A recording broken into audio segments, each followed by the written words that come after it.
Good morning and welcome to the Marketing Rocket Fuel podcast. My name is Michael.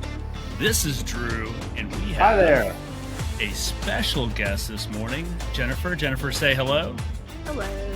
And we're going to have you introduce yourself here in a second. But Drew, I know you've got some news from the expo from last week. Why don't you launch into that real quick? Oh man, we had a great time at the Charlotte Area Chamber Business Expo last week. I would say we probably had the coolest booth in the whole thing because we had aliens in our booth and lots of outer space stuff and of course big pictures of me and Michael there with our big giant heads on these banner stands. And people still came to the booth, with that on the banner stand. So must have done something right. and we were running a contest. So people who subscribed during that business expo actually got entered to win an anti-gravity chair, a lunar campfire mug, just like the one that I'm using right here, and a Rocket Fuel Performance t-shirt.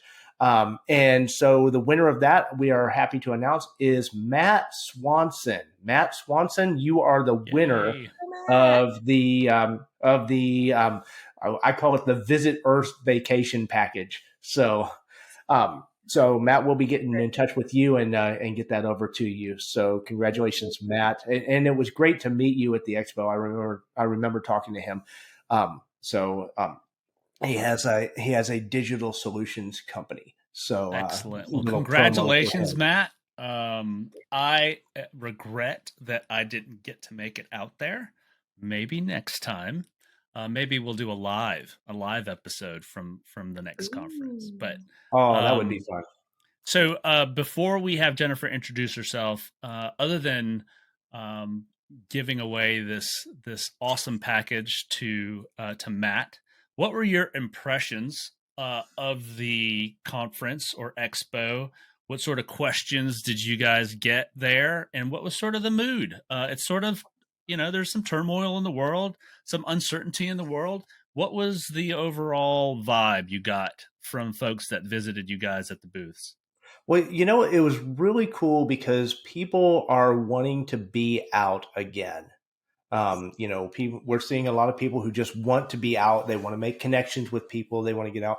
But what we're seeing, we have the pre-pandemic PP versus after pandemic AAP, but what you used to see just a lot of flood of people at these things that would come. Then you got a lot of tire kickers and things like that. Mm-hmm.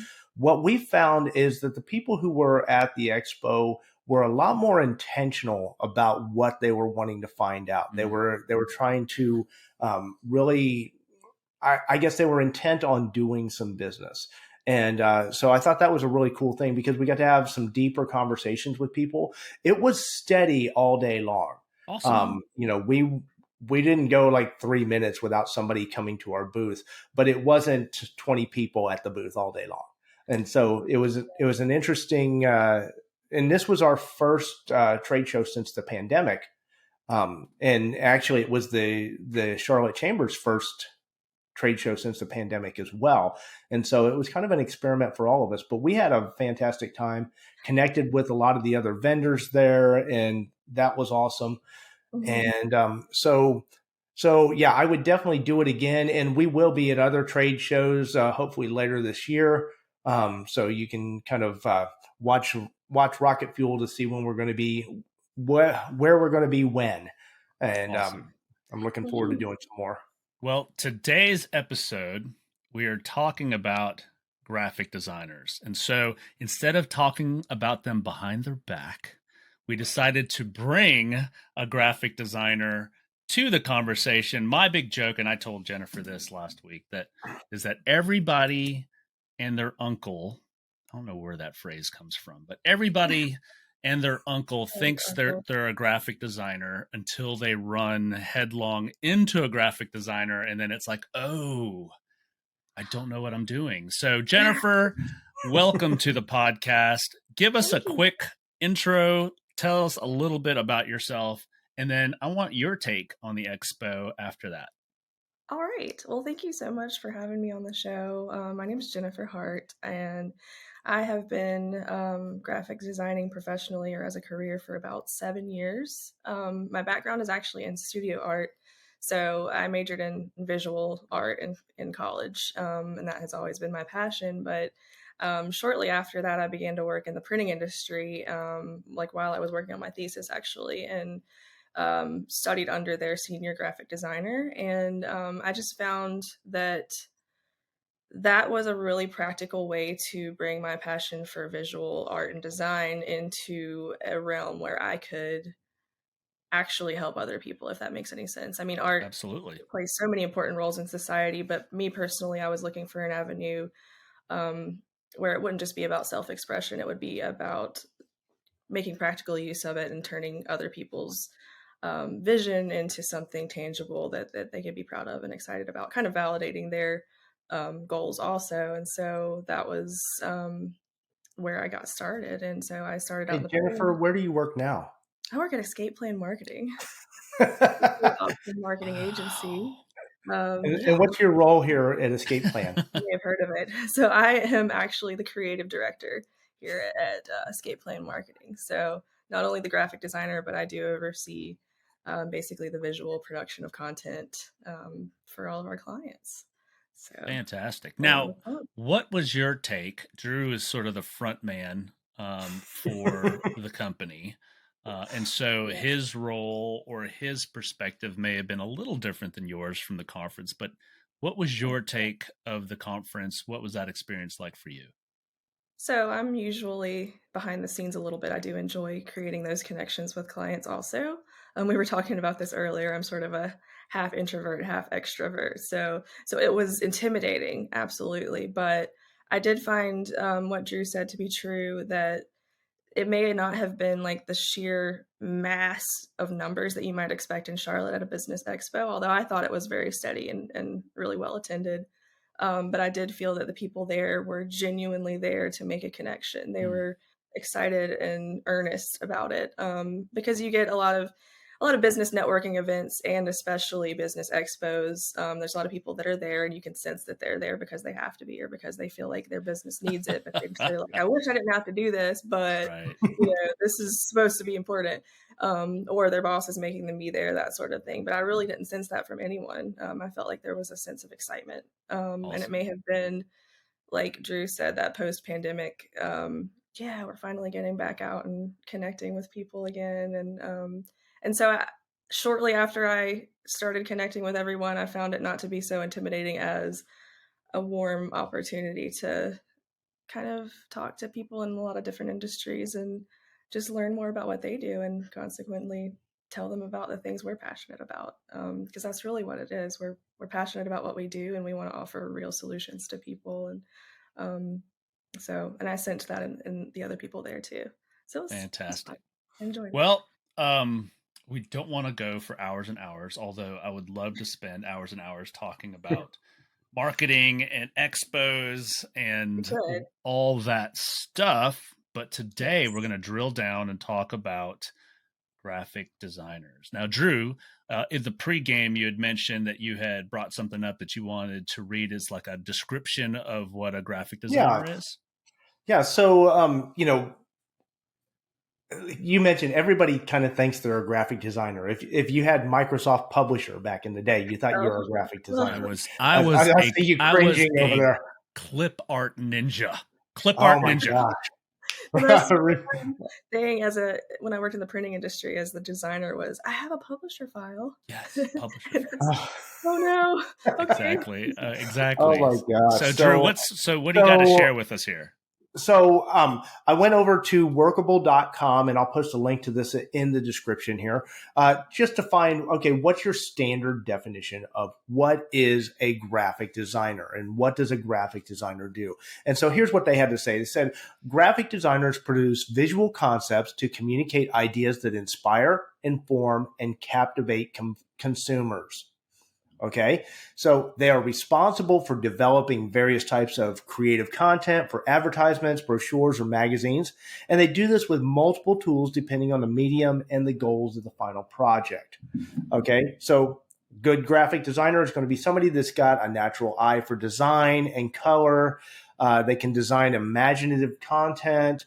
And I'm straying from what they're doing now, but they have the ability to translate a client's vision, what they've got in their head or what they're saying, into visual media, into something, whether it's a logo, whether it's advertisements, whether it's a flyer, brochure, website graphics, whatever that is.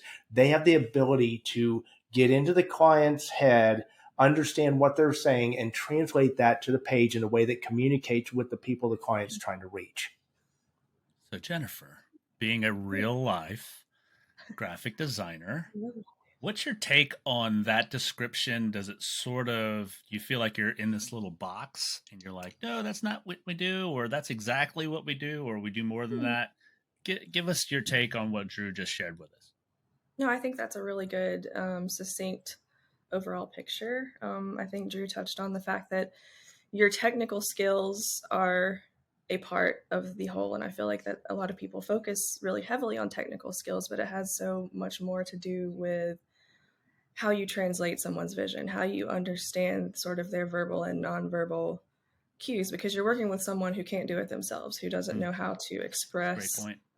necessarily how to distill and conceptualize that vision into something very simple, very immediate, and something that works from a marketing standpoint. And so I think a lot of that comes from communication and conceptualization. But I think that's a good overview. It needs to inspire a certain feeling or a certain notion about your entity. It needs to, inform, not necessarily, well, it depends on, I'm thinking branding, but it needs to inform in a succinct way, honest way, and it needs to captivate. So I think that's a good way to describe it. So now that we've got a definition from Workable, I almost asked ChatGPT to give me a definition. But we're going to get into that. That was like a non-professional segue. But in our notes here and in our pregame, we were talking about we've got a talented graphic designer here in front of us, and now we're going to pit you to the death. Just kidding, not to the death. To the pain. To the pain. Yes. We're going to pit you, a real life graphic designer, against some, and you're in-house in the business. We call that client side. I guess, no, you'd be agency side, not client side. Mm-hmm. But we're going to put you up against some concepts that are out there now. Mainly AI, and specifically talking about a platform we call it's called Midjourney. I don't know if you guys have looked it up, and look it up today. It's early April 2023. In about a month, it's going to be way different. And then, so there's Midjourney, which is sort of AI, is AI. There's some quick services like Fiverr and Upwork. Some DIY stuff with Canva and services like that. And we're going to start there. So, Drew, your take on these three services and your take on how they can be used with a designer for the good of all. Well, we talked about in the last episode, everybody's talking about AI right now. And so let's get that one out of the way right away, because that's the one that's on everybody's mind here in early April 2023. In early May 2023, it may be, no, I don't think that's going away anytime soon. But in the last episode, we talked about the fact that AI still needs humans to be able to use it professionally and correctly, and they have their place, but there's still a lot of things that AI can't do that a talented professional human in their field can. So what I did a little experiment, and I'm experimenting with a lot of different AI platforms, and we're seeing a lot come out. Adobe has released the beta for Firefly. I'm on the waiting list for that to try it out. I've not been approved yet. Midjourney is the big one that everybody's using right now, but Canva's got an AI tool. Um, um, Shutterstock, which is where we get some of our stock photography. Yes, we do use stock photography occasionally, but they have an AI tool. Here's a hint: it's not good. Sorry, Shutterstock. I just have to call it like I see it.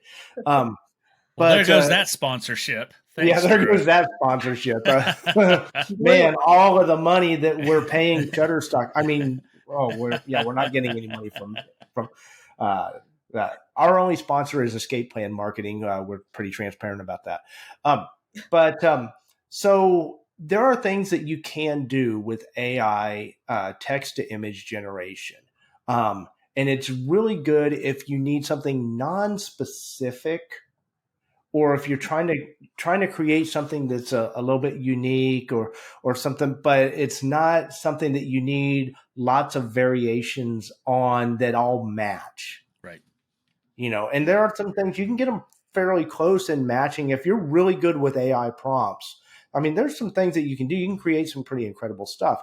But if you need a logo for a company and you need consistent branding across the board, and you need to have that logo in formats that you can use on anything, whether that's signage, the side of your truck, the menu boards at your restaurant, the logos on your shirt. If you need something that you're going to be able to use everywhere, AI is not going to do that for you, because it's not going to create for you all of the different variations of that specific logo in a vector format, which is the format you can make really big without getting blurry, in a format that anybody can use. And so those are some of the drawbacks. And it's going to do its best guess. It's not going to get specific. So I did a little experiment, and we'll put this up on the screen here, in post-production, but I did a little experiment, and here's the prompt that I gave Midjourney. I said, logo concept for a global fast food hamburger restaurant called McDonald's. I've heard of and that. I used Midjourney version 5 to make that. And we talked about Microsoft clip art, and it's very reminiscent of the Clippy days. So this is the type of thing that you're going to get. You might get something close, but the other thing that we found with AI is it's not very good at generating text and typefaces. And so if you're needing something like that, AI is not great at it. There are some things AI is cool at. You can create, if you just want to create some cool stuff that's, kind of nebulous and just fun to play with, AI is great for that. If you're trying to create something very specific that's on brand, that's going to help grow your brand from, a mom and pop to a regional, national brand, AI is not going to do that for you. You're not going to have Janice sitting at the receptionist desk playing with AI, making you a logo. That's not going to turn out well. Let me have Jennifer chime in here. And Jennifer, I'm going to ask you to be transparent and vulnerable here for anybody catching this on YouTube or listening. Yeah. What sort of feelings sort of well up in you as a graphic designer, somebody who has gotten formal training, has dedicated their life to this craft? What sort of feelings come up when you see things in the conversation around AI and tools like Midjourney and Canva? Like, what are those feels like? What's the vibe coming from you? Yeah, well, I mean, I'd be lying if I said that it didn't strike a nerve in terms of feeling threatened, feeling a bit territorial in that regard. As far as, especially somebody who comes from an art, a fine art related background, is something I'm passionate about, and I've seen a lot of sort of discord in the community of artists and photographers over how that's being used right now, and how there's a lot of feeling of threatened, people feeling threatened, vulnerable out there. So yes, that definitely exists, and there's a lot of things we can talk about that AI can't do for you right now, especially in the realm of graphic design. But I have no doubt that it will continue to become more sophisticated, more quote unquote intelligent. But I also know that there is a factor of, there's the human element there. It goes back to that connection and understanding and communication between two people that I don't know how sophisticated it can get in the future, or how much it would rely really on the user of it, to still be inputting that and still be communicating with it in that way. So it would still take some expertise to get out of it what you're putting into it, even as it continues to evolve. Um, so yeah, it's a thing where I feel I can see both sides of the equation. I can see how it can be a very useful tool. It's really exciting. It also makes me nervous, and it scares me, and probably scares a lot of people who, that's their life work, that something is automating. Um, and so I'd be interested to see. I'm hoping that as we kind of get over our initial, um, kind of infatuation with our ability to do this, that we really consider the ramifications and consider how to use it as a tool, and how to kind of toe the line of, um, ethics and morality as we make the most of it. But Awesome. it Well, does, thank you yeah, for your it makes me emotional. transparency and being Yeah, it makes me authentic nervous. about that. Like you said, um, there are probably graphic designers and agency owners and business owners that needed to hear that, because if you are not, if we're going to embrace this, then we need to be able to be authentic about how we're really feeling about it and how we're using these You're right. tools. I Drew, do agree. you want to touch real quickly? I mean, we could just get swallowed up in this vortex of AI discussion, but there are other services which are probably using AI too, like Fiverr and Upwork Mhm. and Canva. You've already mentioned that, but um, how what's your take on those services? We've touched on these in previous episodes, but just real quick for those catching this discussion here about these other services, DIY, and just sort of quickie services that we've mentioned before. Well, and these are a lot more common for businesses to try to use, especially smaller mom and pop businesses. Mhm. If you're just starting out in your business and you just don't have hardly any budget to do something, you need to do something rather than do nothing. But you need to understand what you're going to get when you're doing this. And so, I guess there's a progression of DIY or quickie services that people do. So at first they may try to go grab some stock art or try to whip something up in Canva. Canva is very widely used. It's a great tool. It's really given Adobe a run for its money, but both have their place. And that's a discussion for later on, Canva versus Adobe Creative Cloud. But we'll put that down as a future episode. Yeah. Um, but but with Canva and clip art and things like that, you're using somebody else's design. You're using somebody else's piece of art there to represent your business. And when you with a piece of clip art, some of that may look good, but you only have one version of that. Mhm. And as we know, and this is particularly with regard to branding. Branding is very important, and that's kind of your first step. And so, when you have a logo, the astute people will notice that we've got our marketing rocket fuel logo here on the podcast, but we have multiple versions of that logo. You have some of it for when it's placed against a dark background. You have some of it for when it's placed against a light background. Sometimes you need it one color. Sometimes you need it full color. Sometimes you need it two colors, depending on what usage. We have a patch version of it that looks like a mission patch for a spaceship, for like a NASA crew or something. We also have the standalone icon. We have the versions of it that go on our social media profiles. We have the version of it that goes into the fave icon for our website. So there's lots of different versions of this same thing that we have to have created. And if you're just grabbing a piece of clip art out of a stock photo place or a stock vector place, then you're not getting that. So you're just getting one version of it there. Now, if you step up and maybe you're just farming something out for something like Fiverr or Upwork or something like that, and I'm not dissing any of these services, by the way. What I'm trying to do is make sure that you understand what you're going to get at each level. So if you're hiring out for Fiverr or Upwork or something like that, what you're going to get is you're going to have to put a description in there, and you're going to send that out, and somebody's going to send you basically what you're going to get. Now, they may give you multiple versions of it, or they may give you the vector version of that, depending on what you're paying them for.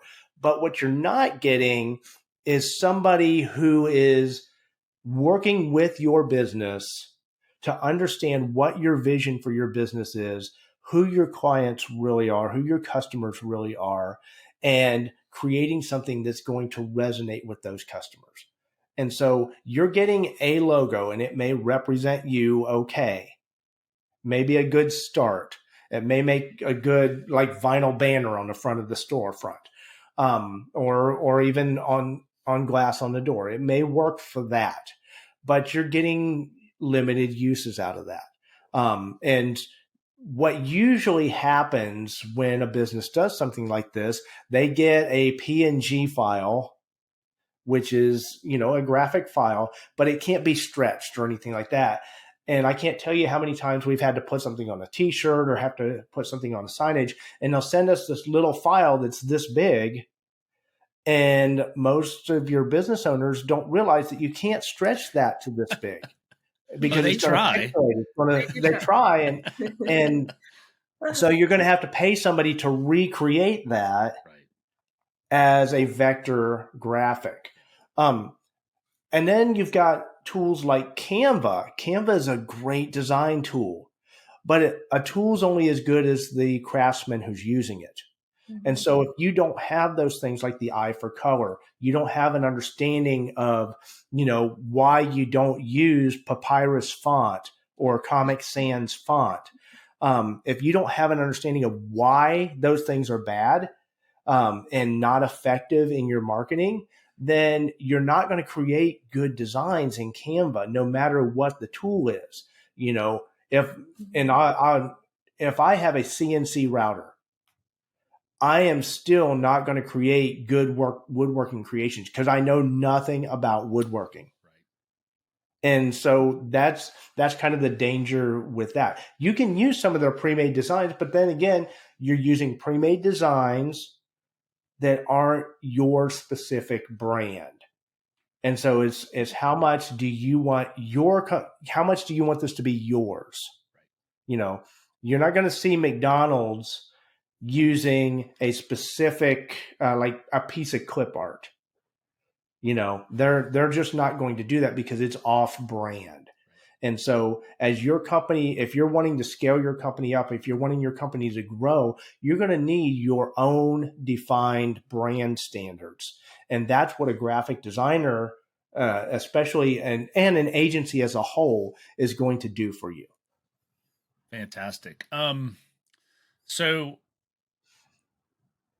let me sort of transition from that, and you talk about brand. And look, Drew's too good of a business owner and a communicator to pitch this. But guys, if you're catching this on YouTube or you're listening to this in the car and you don't have a design Bible or a branding guide for your company, call Drew and get on, or call Jennifer and have them do a quick audit of your brand and pay them to put something together. Because what happens, and we're talking about this, is a brand being a promise. And a promise, the best thing about a promise is when it's consistent and you deliver on it every day. And if you have your brand floating around in the wild and it's either stretched out or the color's off or the font is off, or it's against a bubble background, or absolutely, or somebody puts a Christmas hat on it without telling you. I mean, it's these things, these brand guidelines are so important, and it's sort of. I'm laughing because I've seen every single one of those examples out in the real world. It's not, these are not made up things. These are things that we have seen multiple times over. That's the crazy thing. Absolutely. And I see so many people start with a beautiful image as their logo, and then their brand impact is completely diminished because there's no consistency into how it's used. There's no guidelines or no-nos on how to use it. And so, and here's the thing: when you invest in your brand, when you invest into a guideline or a branding guideline or some document within your company that says this is how people are going to use our brand. I mean, look, I'm a Yellowstone fan. I don't know if you guys watch Yellowstone. Love it. It makes me feel like less of a man because I can't grow facial hair and I don't have a truck. But the one thing about a brand back in the day, that's how you knew that cow was yours, is you branded it. And so this mark you see on the screen, whether it's above us or below us, is a mark of your company. It's a symbol of the promise that you're making to your customers that you will keep. And the more you invest in that brand with regards to a brand guidelines or an icon or your font, the more you will protect it. And the more you protect your brand, the more valuable it becomes. I mean, one of the most iconic brands is an apple with a bite out of it. You don't have to see anything else. You don't have to see you don't have to see anything. You know what brand that is. And that's the dream for every company. And more than that, you know what you're going to get from that brand. That's the thing. When you see the mermaid in the circle, you know what you're going to get. Everybody knows who I'm talking about. They know, what we're going to, and your opinion of that brand may vary, but you know what to expect with that brand. Exactly. And that's what effective branding does. That's why it's so important for us. If you see Escape Plan represented in the marketplace, you're going to see consistent representation of what we do because we have a brand promise that we're making to our clients. And we want our clients to know that they can expect a high quality, consistent branding experience and a consistent work from us, that there's every experience that customers are going to get, we want that to be a consistent quality experience every time. And so that's not just bragging on my company, but that's what you want for your company. That's what you want your customers to understand, that they're going to get a consistent experience. It's like going into a restaurant and one time you have a great meal. You go and you order the eggs Benedict and it's just fantastic. And the next time you come in, they slap some mayonnaise on top of eggs that got shells in them, and it's on toast. That's not a consistent experience. Right. And well, I do want to, not because we've got Jennifer here, I do want to get her take on brand, and then we'll wrap things up with an action tip. But Jennifer, as a designer, Drew and I we're probably fit in that category of we know just enough to be dangerous as far as the design side of things. But as a designer, what are you What's your take on brand? And then after that, we'll do a little action tip for everybody listening. Yeah, no, you know just enough to appreciate the value of it and know how to Yeah. define it, which is really important. And I love that you've described it as a promise, because just to distinguish, your having a pretty logo or a nice looking logo is different from having a visual brand that works for your company. And your visual brand, your logo, is not your entire brand. It's a very important part of it. But the brand is that experience that people are going to have when interacting with your company, your target audience, anyone. And you want that to be consistent. You want that to be on mission. And you want your visual branding surrounding that to represent that in a really effective way. So so it's just really important to remember that your brand is not your logo.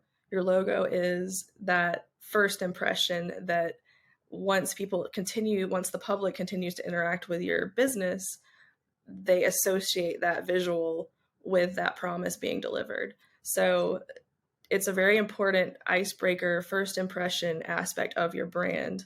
But your brand is so much more than that. And that's why it's important to have someone or an agency working with you to help you define your brand experience, and help you represent that in a way that not only um, distills that into something concrete, but also, like Drew was saying, represents it in a way that's meaningful to your target audience. And that keeps in mind getting to know not only the business, but your audience, your region. It's really important that people kind of understand how business differs from various regions throughout the world, the United States, and how to communicate differently according to that. And so, so your brand is kind of that entire start to finish experience, whether it's just noticing that company's visual presence in advertising around the town, seeing their marketing materials, interacting with their website, um,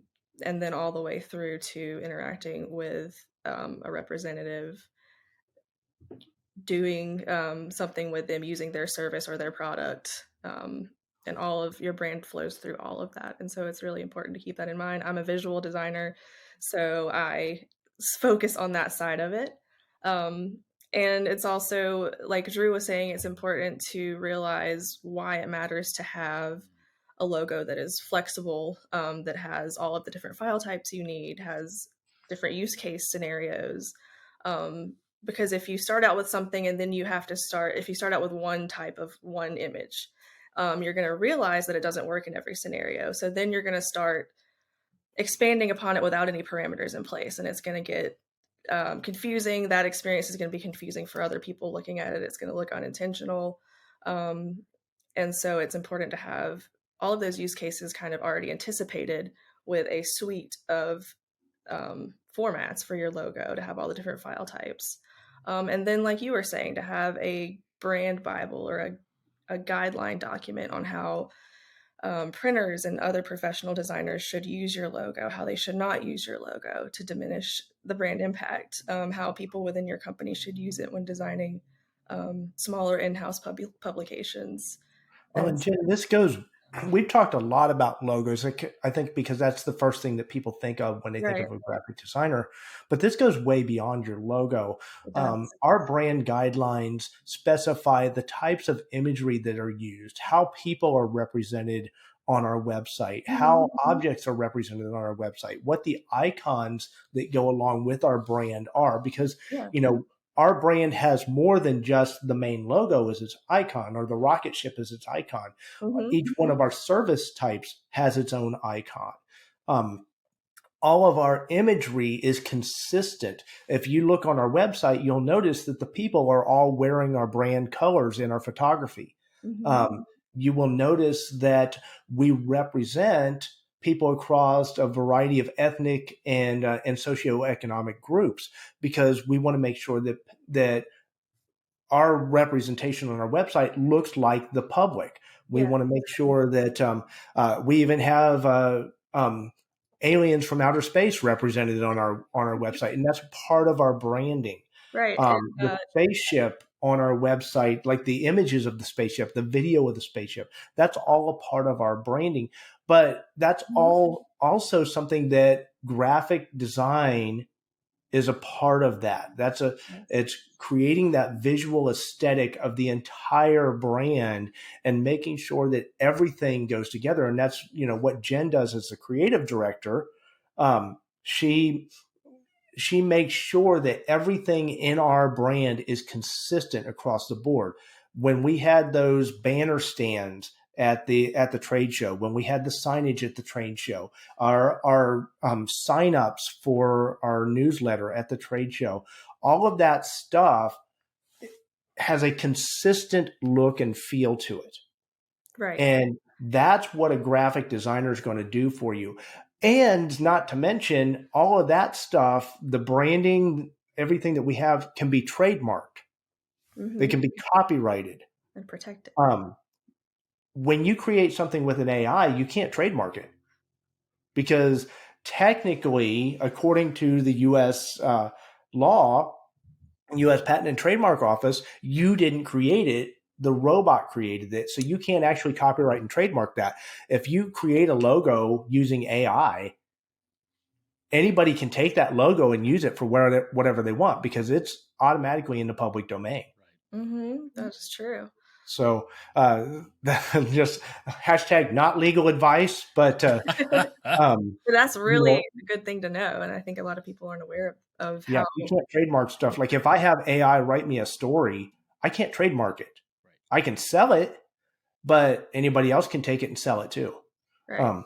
So you have your mind. So this is a really we've just barely touched on all the stuff that a graphic designer does, a professional graphic designer does, and if your company is a mid-sized company, if you're looking to grow and you're really wanting to establish your brand with a consistent look across the board, we'd be happy to talk to you. You can book a discovery call with us. You go to escapeplanmarketing.com and do that.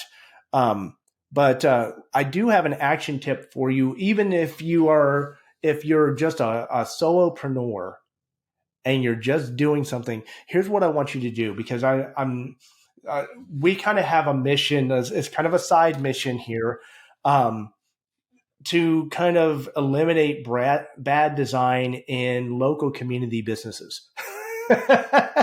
Yep. And we've seen, first off, if your business is called something by design or creative something, and especially if it's like by Kim, by Tina, by Brad, first off, change your company name. Just stop, please. For the love of all things design, please stop. If by design is in your name, you're really not a designer. If creative is in your name, it's not creative. It's looked upon ironically. But in all seriousness, what I want you to do is I want you, for your action tip this month, to take a look at your brand. Take a good look at your brand and say, is this something that somebody would look at and instantly recognize as a one-man show, as a local business, as a, something that I didn't spend money on my brand with? Take a good look at your brand. Have other people look at your brand that you can trust to give you honest feedback about it. It's great if you can do this before you put it on the sign outside your business. But even if you've already got it on your business, on your car, whatever, have people take a look at your brand and give you honest feedback on what that represents to them. They're going to point out things that maybe you didn't see. They're going to point out things that maybe there's an icon in your branding that looks like something it's not supposed to look like. It may represent something to different people. And so it's good to get other eyes on there, but also look at other brands in the community. If you drive through your town, whether it's a major metropolitan area or a small town America, if you're driving through your town, you can point out those businesses that did not spend money on their logo, or that have like the cheap. You can just tell. Look at them and identify, okay, that's a local yokel that's just making it using their clip art. This is somebody who actually had a professional, and you can pick out the differences, even if you don't know how to do it yourself, which is why we're having this conversation in the first place. You can pick out what was a DIY job, what was a Canva job by somebody who just, is using free Canva, and what is a professional graphic designer. You can tell those differences. So drive through your community and take a look at that when you're looking at your own branding. So awesome. Well, before we go, Jennifer, thank you. Thank you for being here with us. We need, between Drew and I, we both need somebody to make us better looking. And you really, really raised the bar this morning for us. But Drew, what are you talking about? I put on a clean shirt and everything. I didn't even do my hair for this episode. I messed up my hair just enough to make it look like I did it on purpose. Jennifer, if anybody wanted to reach out to you, are you on social? Are you on LinkedIn? How can anybody reach out to you and find you and ask you questions about design? Well, specifically for design, definitely reach out to me on LinkedIn. I'm Jennifer Hart as creative director at Escape Plan Marketing. You'll find me there. I'm also on Facebook and Instagram, but LinkedIn would probably be the best place to ask me questions. And I'd love to talk to other creative professionals too, to kind of pick their brain. I always love hearing what people's favorite resources are for education and inspiration. So awesome. Yeah, awesome. Drew, you mentioned it, but who are we sponsored by? And what would you like people to do if they've made it this far in the episode? Hey, if you've made it this far in the episode, first of all, let's give you a big giant hug here, or pound it out or elbow, however you do that. We're really grateful for that. It helps us in the algorithms, and also hopefully you've received something valuable out of this. I do have an announcement though. We are actually available in more places now than we've ever been before. So in addition to Apple, Google, Spotify, YouTube, and Anchor Network, which is now Spotify for podcasters, they just changed their name. We are also now available on iHeartRadio, Amazon Music, and Audible Podcasts. So we are available in more places, Marketing Rocket Fuel. And you can go to escapeplanmarketing.com/subscribe, and we'll put a link in the description. And you can actually subscribe to our monthly newsletter. So anytime a new episode drops, we will send out a newsletter. It's got links to our blog post. It's got links to every place you can listen or watch Marketing Rocket Fuel, so that you never miss an episode. So just go to escapeplanmarketing.com/subscribe. And of course, we are sponsored by Escape Plan Marketing. It's our only sponsor. So if you hear us mention other things on here, we are not paid for those promotions. It's just things that we use or maybe don't like. We mentioned sometimes we mention tools that we use and don't like. So, and of course, be sure to like, comment, subscribe, do all of those things. Hit the bell. Don't smash it because we don't want you to break your phone. But be sure and like, comment, and subscribe. If you like what you see here, that's great. If there's something that you disagree with, please talk to us about it. I want to get into a flame war here in the comments. Oh, that's such a early 2000s term, flame war. Flame war. Wow, hadn't heard that. No, actually, we appreciate people who see things differently than us, and we like to have this discussion. So be sure to like, comment, and subscribe. And oh, hey, you probably want to know what we're talking about next time on Marketing Rocket Fuel. What are we talking about next time? What? We have more episodes coming. And the next one, we're going to talk about what is a web developer and what do they do. And kind of with our versus theme, we're going to talk about web developers versus the DIY on Wix and Squarespace. We've got another episode about Wix and Squarespace out there. Our conclusions may surprise you on that one, so go back and watch that. But we're going to talk about what a professional web developer does and the different types of web developers that there are out there, because they're very specialized these days and they don't all do the same thing. So be sure and tune in on our next episode. Fantastic. Drew, always great seeing you. Jennifer, thank you for being with us, and thank you for tuning in and listening, and we will see you next time.